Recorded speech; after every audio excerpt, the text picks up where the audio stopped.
Hi, Carol. It's Abby, and I did go ahead and digitize your design.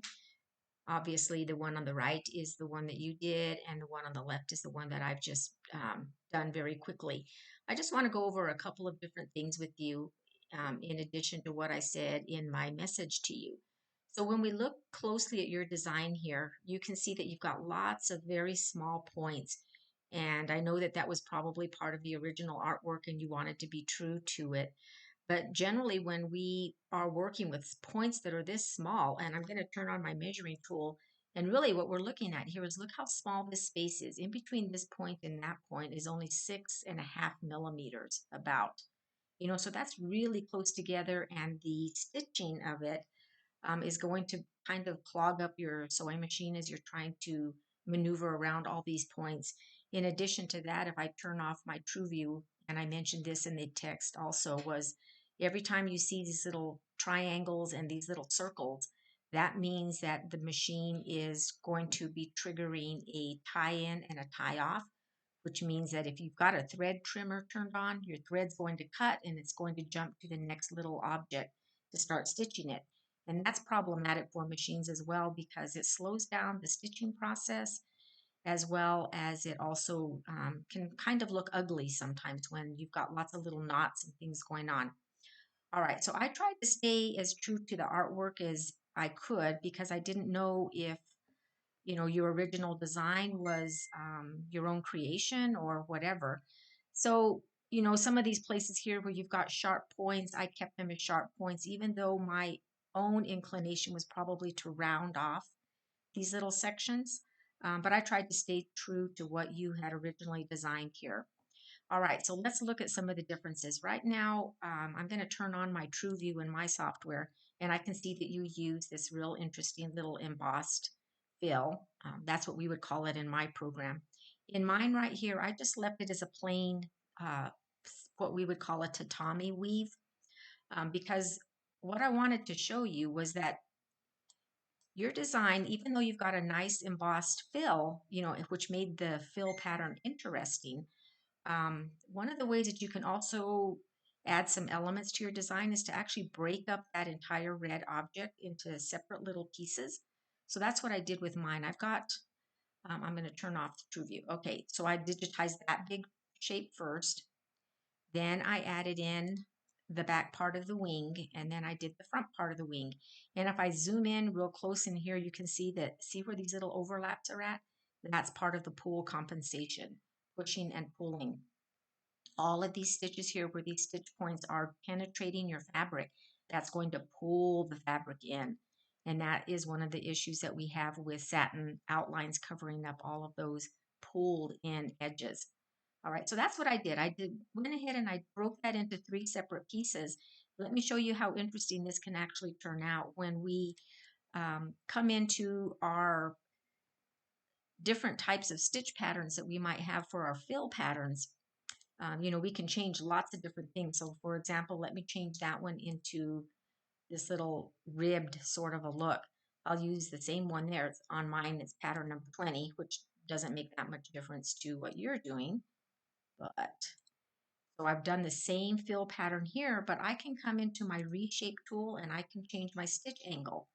All right, so let's say maybe I want to change my angle to be a little bit more profound to look a little bit different than that back wing. See how you can add some interest into what would otherwise be a somewhat flat design. Of course, you could do the same thing here with the main fill pattern. Let's talk a little bit about outline stitches now. And again, what I'm going to do is I'm just going to come in here. I'll pick my purple outline and I'll show you what the spacing is on it. In my outline, it is a satin outline. For my stitching width here, I have it set for, actually, let's see here. I'm going to change it actually out to a 0.45 as I mentioned a little bit earlier. Actually, I think I already had done that. So it's a little bit wider than what the default would be.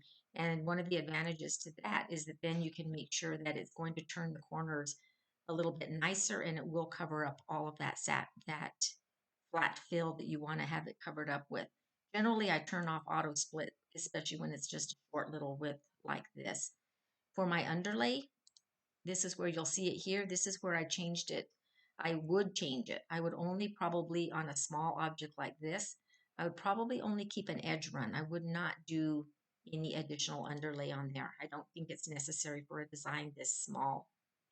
All right, and then for that outer line there, these are my stitch settings for that one. Again, it's an outline stitch. It's a satin stitch. My spacing on it is 0.45 and the width on it is 2.5 right now. And I wouldn't go much narrower than 2.5. Let's look at the difference between mine right here and yours here. Just a smidgen wider, but I know that when it stitches out, it will stitch out consistently, primarily because, again, for this particular object here on my stitching tab, my underlay is an edge run. So what an edge run looks like, I'm going to turn off True View. If we zoom in here, this is the edge run right in here. Oh, my computer is getting a little blogged up, but you see this run line right along in here? That's the edge run, and what it's doing is it's holding the space so that when the satin stitches come on top of it, they won't pull in and you won't have that inconsistency in the width of your stitches. So those are some of the things that I would recommend probably for this. I don't know why my program's getting a little blocked up here. Not letting me zoom in and out. Here we go. Maybe I was just talking too much. So let's look at a few other things. Everywhere on your design that we see a little triangle and a little circle are all your trims. That's a lot of trims for just those little black satin outlines. Whereas the way that I designed mine, I only have one tie-in and tie-off here on my outline of my dragon. It's right in this area, right in here. And of course, there's going to be one for the eye, because that's an object all by itself. Let's talk a little bit quickly before I close out this video about the angle of this here. Yours looks really cool because it is a nice, beautiful swoop, but I did see on your actual stitch out that that was just too many stitches that were piled up inside this area here, and it caused some pull compensation again right in that. So, you know, sometimes just in the interest of how this is going to stitch out a little better, you might need to, you know, modify your design a little bit. Of course, we could go ahead and we could pull on it. I could, you know, go ahead and try to reshape this a little bit. But look what will happen when I start to pull on this stitch point here. If I start to pull on it too far out, I'm going to get some funny jumps and things like that. And I'm just not confident that that is going to stitch out well. See what ends up happening here? Of course, it's always worth a try, but